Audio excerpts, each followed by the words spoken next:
When sequoias fall, do they make a sound? Yes, they do. In 2005, hundreds of non-sequoias were logged along the Trail of 100 Giants using hazard trees as an excuse that smaller trees might fall and hurt a visitor.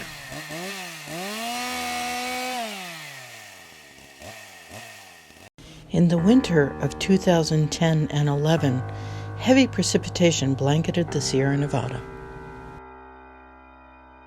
The soils were saturated when on September 30th, 2011, 2 giant sequoias fell 6 years after hazard tree logging.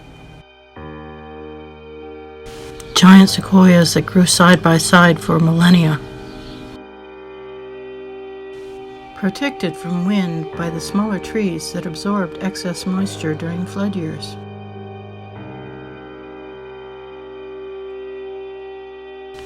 Giants were cut down in the 1800s. Now, sequoias die mostly from toppling because the supportive understory of pines, oaks, and firs are logged. These 2 sequoias stood side by side for 1,500 years. They died as they lived together. Now they will slowly decay, nourishing future sequoias. It took these sequoias over 1,000 years to grow, but only 4 seconds to fall. This is a slow-motion, 1/4 speed video that was filmed by Garrett Pansner as he was walking along the Trail of 100 Giants on September 30th, 2011.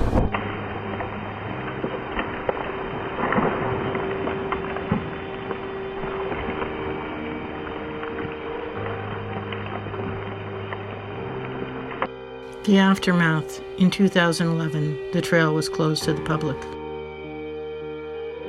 In 2011, the fallen giants blocked the ADA trail. It was fortunate that these giants did not fall on anyone. Sometime before April 26, 2019, a giant near these bridges fell on top of the 2011 fallen giants.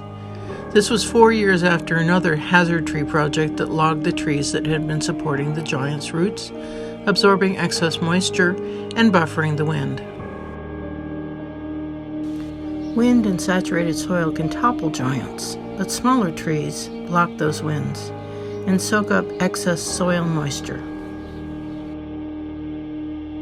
The largest tree in the world has some of the shallowest roots.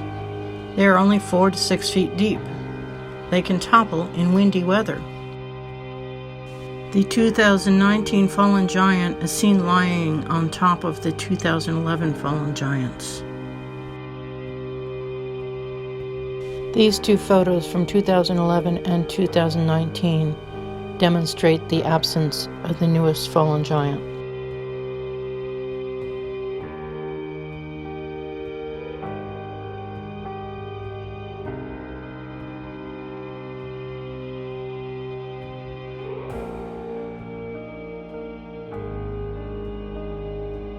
The newest fallen giant just becomes another curiosity to walk upon.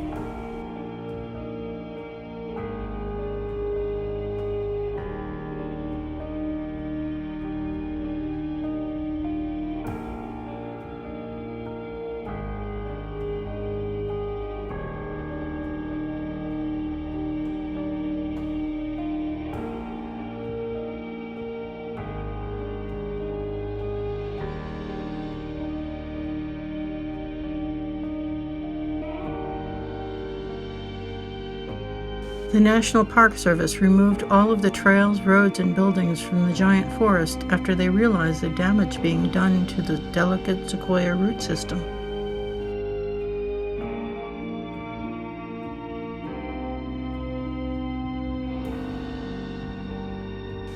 So the millions of humans that hike the Grove trails each year would no longer trample on the shallow roots.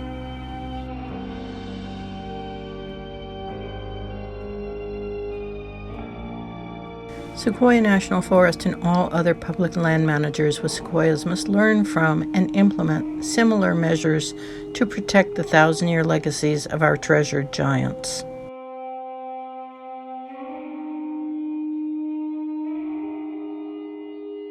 The U.S. Forest Service needs to protect its sequoias. Hazard trees are not hazardous to sequoias. Managing nature, but not people, is the real hazard.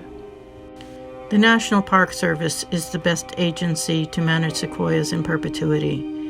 We need to transfer the monument into the Park Service now. Sequoia ForestKeeper, P.O. Box 2134, Kernville, California 93238, a 501c3 nonprofit organization. Email sequoiakeeper@gmail.com. The mission of Sequoia ForestKeeper is to protect and restore the ecosystems of the southern Sierra Nevada, including both Sequoia National Forest and Giant Sequoia National Monument, through monitoring, enforcement, education, and litigation. By acting as the eyes, ears, and voice of the forest, Sequoia ForestKeeper seeks to improve land management practices, to promote land stewardship, to enforce existing laws and regulations, to implement public awareness programs, and to offer assistance to local land management agencies.